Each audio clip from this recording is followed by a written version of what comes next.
دعا مسلمان میں عقیدہ توحید پختہ کرتی ہے، اور دعا اس دولت کا نام ہے جو صرف مومن کے پاس ہے، کافر کے پاس نہیں۔ نبی پاک علیہ السلام نے فرمایا الدعاء صلاح المومن، دعا مومن کا ہتھیار ہے، کافر کے پاس یہ ہتھیار نہیں ہے۔ مومن جب اپنے مالک کے حضور دعا مانگتا ہے نا، دنیا میں آپ کسی سے زیادہ مانگیں تو وہ ناراض ہو جاتا ہے، وہ کہتا ہے بھائی تو نے تو کام بنا لیا ہے، کل بھی دیا تھا، پرسوں بھی دیا تھا، روز روز تجھے کون دے؟ میرے نبی پاک علیہ السلام نے فرمایا جو اپنے رب سے زیادہ مانگتا ہے رب اس سے زیادہ راضی ہوتا ہے، زیادہ راضی ہوتا ہے۔ اب دعا مخصوص اوقات نہیں دعا کے، فرمایا اذا دعان، جب بھی دعا مانگو گے تمہارا رب تمہاری دعا کو، جب بھی دعا تو دعا کرتے رہنا چاہیے، ہر وقت دعا میں بندہ شامل رہے، اللہ کے ذکر میں شامل۔ یہ جو قرآن مجید نے کہا نا یا ایھا الذین آمنوا اذکروا اللہ ذکرا کثیرا، اے ایمان والو اپنے رب کا ذکر کثرت سے کرو، وسبحوہ بکرۃ واصیلا، اور صبح و شام اسی کی پاکی بیان کرو۔ تو اس سے مراد یہ نہیں ہے کہ تسبیح لے کے سارا دن مسجد میں بیٹھے رہو اور کام کوئی نہ کرو، بلکہ اس کا مطلب یہ ہے کہ روٹی شروع کرو تو اللہ کے نام سے، اختتام کرو تو اللہ کے نام، سو جاؤ تو رب کا نام لے کے، سویرے اٹھو تو اللہ کا نام لے کے، جب تمہیں کوئی چیز اچھی لگے تو ماشاءاللہ کہو، جب کوئی مصیبت آئے تو کہو انا للہ و انا الیہ راجعون۔ تو سارا دن اللہ کا ذکر جاری رہے گا۔ نبی پاک صلی اللہ علیہ وسلم نے مسلمان کو ایک دوسرے سے ملنے کا طریقہ بتایا۔ مصیبت آئے تو کیا کہنا ہے؟ صرف فوت کی پہ نہیں کہنا، اس کی وضاحت کر دو۔ کوئی بھی الذین اذا اصابتہم مصیبہ، جب بھی کوئی مصیبت آئے، اللہ کے بندے کہتے ہیں ہم اللہ کی طرف سے آئے ہیں اور اللہ کی طرف ہی ہم نے لوٹ جانا۔ تو میرے عزیز ہر وقت اللہ کا ذکر جاری رہے گا، ہر وقت زبان پہ رب کریم کا۔ دیکھیں نا نبی پاک علیہ السلام نے ہمیں ملاقات کا طریقہ بتایا۔ ایک صحابی آئے تو انہوں نے آ کے کہا السلام علیکم، نبی پاک علیہ السلام نے فرمایا رب تعالیٰ نے اسے 10 نیکیاں عطا فرمائی ہیں۔ دوسرے آئے تو انہوں نے کہا السلام علیکم ورحمۃ اللہ، تو محبوب فرمانے لگے، امام بہقی نے اس کو لکھا ہے، محبوب فرمانے لگے رب کریم نے اسے 20 نیکیاں عطا فرمائی۔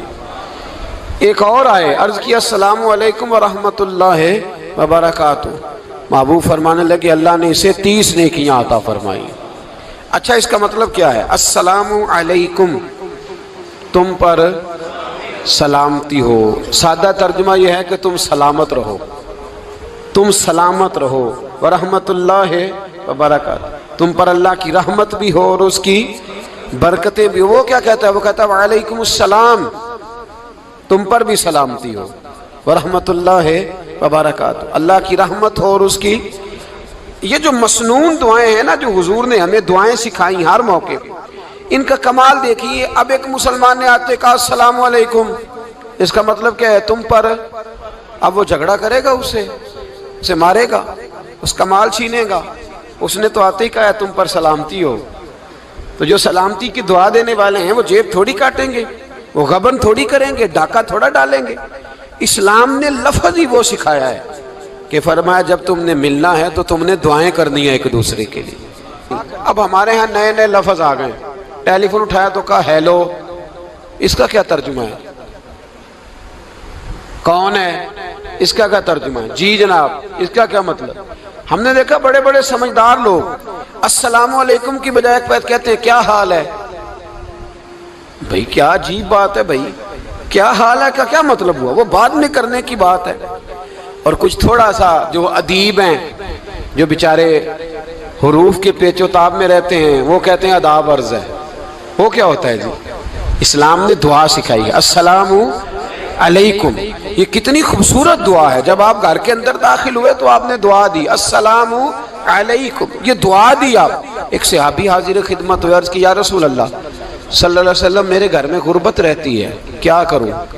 نبی پاک علیہ السلام نے فرمایا جب بھی گھر جایا کرنا گھر والوں سے سلام لیا کر، گھر والوں سے کیا کہا کر؟ السلام علیکم، جب بھی گھر جائے۔ یعنی گھر آیا، اب گھر والوں نے بتایا کہ ماچس کی ڈبیا تو لے آؤ۔ اب یہ دکان کونے پہ تھی گھر والے پہ، وہاں سے ماچس کی ڈبیا لے کے واپس گیا تو کہنے لگا السلام علیکم. پھر گھر والوں نے کہا ہو بتانا یاد ہی نہیں رہا، چینی بھی ختم ہو گئی ہے. تو یہ پھر گیا چینی لینے، لوٹ کے آیا تو کیا کہا؟ جب اللہ چاہتا ہے تو کہے، جب اللہ کے رسول چاہتے ہیں تو کہے. اس کا ترجمہ یہ ہے کہ تو کہہ، تو سلام لے. اللہ رسول چاہ رہے ہیں کہ تو سلام لے تاکہ تیرے گھر میں سلامتیاں ڈال دی جائیں. تو فرمایا سلام لینی ہے تو نے، اور ساتھ تو نے اس طرح کرنا ہے کہ 3 دفعہ سورۃ اخلاص کو پڑھنا ہے. امام قرطبی نے اس کو لکھا ہے. اس نے کہا حضور غربت بڑی ہے. غربت بڑی ہے تو کہ وظیفہ بتائیں. فرمایا جب بھی گھر جاؤ سلام لو اور 3 دفعہ سورۃ اخلاص پڑھو. وہ صحابی کہتے ہیں میں پکا ہو گیا. اب وہ کچھ دنوں کے بعد، کچھ عرصے کے بعد، کچھ مہینوں کے بعد واپس آئے تو صحابہ کرام علیہم رضوان فرماتے ہیں ہماری خواہش تھی کہ یہ کچھ بیان کرے، اب بتائے جو وظیفہ لے کے گیا تھا اس کا رزلٹ کیا نکلا. کہتے اس نے بڑی حیرت انگیز بات کی، حیرت انگیز عجیب انداز میں. کچھ لوگوں کا دل ہوتا ہے نا کہ مجھے ملے میرے پڑوسی کو نہ ملے، اور کچھ کا دل ہوتا ہے یار مجھے بھی ملا ہے اور الحمدللہ میرے پڑوسی کو ملا ہے. تو صحابی جب حاضر ہوئے تو صحابہ کہتے ہیں ہمیں تجسس تھا کہ یہ کچھ بتائیں. تو حضور نے فرمایا کیا حال ہے تیرا؟ کہا یا رسول اللہ کمال ہی ہو گئی ہے حضور، میں جب بھی گھر جاتا ہوں سلام لیتا ہوں اور 3 دفعہ سورۃ اخلاص پڑھتا ہوں. میں تو امیر ہو ہی گیا ہوں، میرے تو ہمسائے بھی امیر ہو گئے. کتنا پیارا ہے یہ جملہ، کتنا حسن ہے. اتنا اچھا لفظ کسی اور کے پاس ہے ہی نہیں جو الفاظ ہمیں ہمارے رسول نے عطا فرمایا. اس کو اپنائیے، اس کو اپنائیے. یہ الگ بات ہے کہ لوگ مطلب کے لیے سلوٹ کر لیتے ہیں بڑا سارا، لیکن مطلب کے لیے نہیں. جس کو جانے اس سے بھی سلام لیں، جس مسلمان کو نہیں جانتے اس سے بھی. تو نبی پاک نے ہمیں مسنون دعائیں سکھائیں. رات کو جب سونے لگیں اللہ کے رسول صلی اللہ علیہ وسلم نے ہمیں دعا سکھائی. حضور نے فرمایا جب سونے لگو تو مسلم شریف میں فرمایا تم نے یہ دعا پڑھنی، اللہم باسمک اموت و احیا. تم نے کہنا اے اللہ میں تیرے نام پر مرتا ہوں اور تیرے نام پر جیتا ہوں. نبی پاک صلی اللہ علیہ وسلم نے ایک حدیث میں فرمایا کہ یہ جو نیند ہے نا یہ موت کی چھوٹی بہن ہے، یہ موت کا ایک حصہ ہے. جس طرح انسان سو جائے تو کوئی خبر نہیں ہوتی کیا ہو رہا ہے، بالکل وہ اٹھا ہے تو اس نے کہا ہو یہ کیا ہوا. سو جاتا ہے نا آدمی، اسے خبر نہیں ہوتی. اوہو میں نے تو 11 بجے اٹھنا تھا، یہ تو 3 بج گئے. اب اسے خبر نہ رہی. سوتے ہوئے لوگ چوری کر لیتے ہیں، بلکہ اس طرح بھی ہوتا ہے کہ آدمی نے گکھڑ اترنا تھا، وہ پنڈی سے آ رہا تھا لیکن وہ سویا ہوا تھا. آنکھ تب کھلی جب کاموں کی آ گیا تھا. اب اس کا اس پر زور، تو فرمایا کیا پتا اب تو کھل گئی کاموں کی، جا کے لاہور جا کے کسی جگہ پہنچ کے. تو یہ بھی ممکن ہے کہ کھلے ہی نہ، نیند ہی موت کا سبب بن جائے. تو کہہ کے سو کہ یا اللہ تیرے نام پہ سو رہا ہوں. اللہ کس نام پہ سو رہا ہوں؟ یار اگر ہم ان دعاؤں کا حسن سمجھے مت، اللہم باسمک اموت و احیا، یا اللہ میں تیرے نام پہ سوتا ہوں اور تیرے نام پر اٹھتا ہوں. گویا کہہ رہا یا اللہ میری نیند بھی تیرے فضل سے ہی ہے، اور اگر آنکھ کھل جائے تو وہ بھی تیرے فضل سے ہی ہے. کتنا اعلیٰ نبی پاک علیہ السلام نے انداز سکھایا. اور پھر بخاری شریف میں حدیث موجود ہے، فرمایا جب اٹھو تو کہو الحمدللہ الذی احیانا بعد ما اماتنا والیہ النشور. فرمایا جب تم سو کے اٹھو تو پھر کہو اے اللہ ساری تعریفیں تیرے لیے، تمام تعریفیں جس نے ہمیں موت کے بعد حیات دی. موت کے بعد فرمایا احیانا بعد ما اماتنا، ہمیں مرنے کے بعد گویا اللہ کا شکر ادا کر کے آنکھ کھل گئی. دیکھیں کس طرح اسلام مسلمان کو اللہ کے ساتھ جوڑتا ہے. فرمایا شکر کر، آنکھ کھل گئی. کہ یا اللہ تیرا شکر ہے تو نے موت کے بعد ہمیں دوبارہ حیات عطا فرمائی، یہ شکر ادا کرو. گویا تم یہ نہ کہنا کہ میں اٹھ گیا ہوں تو میرا کمال ہے، یہ نہ سمجھنا میں اٹھ گیا ہوں تو میں بڑا پابند ہوں، جب میں ارادہ کر لوں کہ میں نے 11 بجے اٹھنا ہے تو پھر میں اٹھ جاتا ہوں. یہ نہ کہنا کہ یہ الارم بڑا اچھا ہے، یہ مجھے اٹھا لیتا ہے. ذہن کے اندر خیال کر کہ نیند تو موت کی طرح تھی، یہ جو میں اٹھ گیا ہوں تو اپنے رب کے فضل سے اٹھا ہوں. جو میں اٹھ گیا ہوں، جو ابھی اٹھے ہیں وہ تو بول دینا کم از کم کہ میں اپنے رب کے فضل سے اٹھ گیا. تو دعا سکھائی. پھر دیکھیے نبی پاک صلی اللہ علیہ وسلم نے فرمایا جب تم بیت الخلاء میں جاتے ہو نا، واش روم میں جاتے ہو، تو گندی چیزیں ہوتی ہیں وہاں، شیطان ہوتے ہیں، جنات ہوتے ہیں، یہ گندگی پہ ہوتے ہیں۔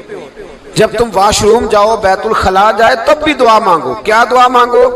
وہ دعا بھی نبی پاک صلی اللہ علیہ وسلم نے ہمیں تعلیم فرمائی اور بخاری میں ہے، کہا پڑھا کرو اللہم انی اعوذ بک من الخبث والخبائث۔ کہو اے اللہ، ناپاک چیزوں سے میں تیری پناہ مانگتا ہوں، وہ نر ہوں یا مادہ ہوں۔ اللہ میں تیری پناہ مانگتا ہوں۔ واش روم کے اندر بہت ساری بری چیزیں ہوتی ہیں، جوان میری بات پر توجہ فرمائیں، وہاں بہت ساری گندی چیزیں ہوتی ہیں۔ انسان کئی دفعہ واش روم میں جاتا ہے، اسے وسوسے زیادہ آتے ہیں۔ یہ نوٹ کریں میری بات کو۔ اصل میں نا ہم بات ڈھونڈ رہے ہیں علاج اپنی بیماریوں کا، حالانکہ علاج تو سارا مدینے والے رسول کے پاس موجود ہے، محبوب کے پاس ساری دوائیاں ہیں۔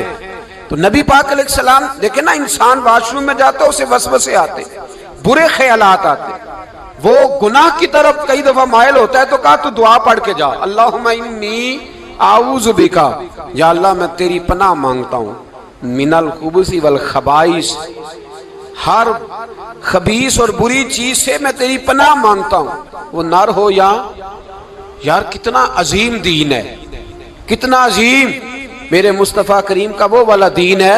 اصل میں اللہ کرے بی اے پاس بچے کو بیت الخلا کی دعا بھی یاد ہو جائے، ایسے یاد ہو جائے، اور اس کے ماں باپ سمجھ لیں کہ جوان ہو گیا ہے، تو اب ہو سکتا ہے اس کی طرف شیطان حملہ زیادہ کرے، اسے خراب کرنے کی کوشش کرے، تو لہٰذا اسے دعا سکھائی جائے تاکہ اس کو پہلے سے پتا ہو کہ میں نے اس بے ایمان سے بچنا کس طرح سے۔ اب آپ دیکھیے نبی پاک علیہ السلام نے ہمیں دعا سکھائی، مصنف ابن ابی شیبہ میں۔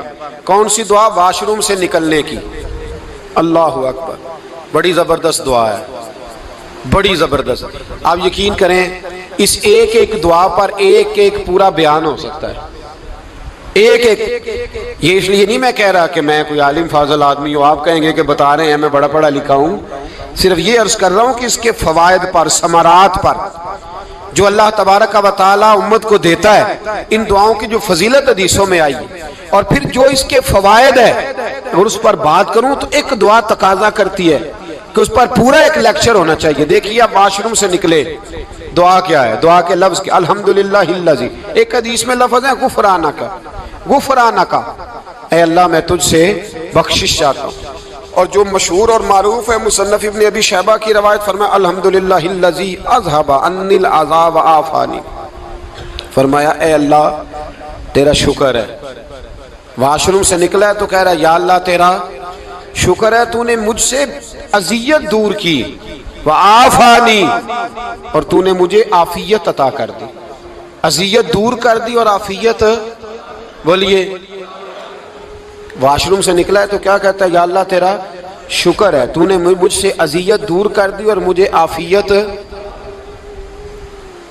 ڈاکٹر حکیم ہومیوپیتھک ایک چیز پر متفق کم ہوتے ہیں، پتہ ہے نا آپ کو، لیکن اس بات پر سب کا اتفاق ہے کہ اگر کسی کو قبض ہو جائے نا تو شاید 70 یا 72 بیماریاں لگ جاتی ہیں اس کو۔ اور جب آدمی کو قبض ہوتی ہے نا، پیٹ کے اندر فضلہ جم جاتا ہے، خارج نہیں ہوتا، اس کو اعصاب کی بیماری ہوتی ہے، اس کے ذہن پر اثر ہوتا ہے اس چیز کا۔ آپ یہ مت سمجھیں کہ کھانا کھانا یہ ایک کمال ہے، اللہ نے یہ بھی نعمت بنائی ہے کہ کھانا جب خارج ہوتا ہے تو وہ بھی اللہ کا بہت بڑا احسان ہے۔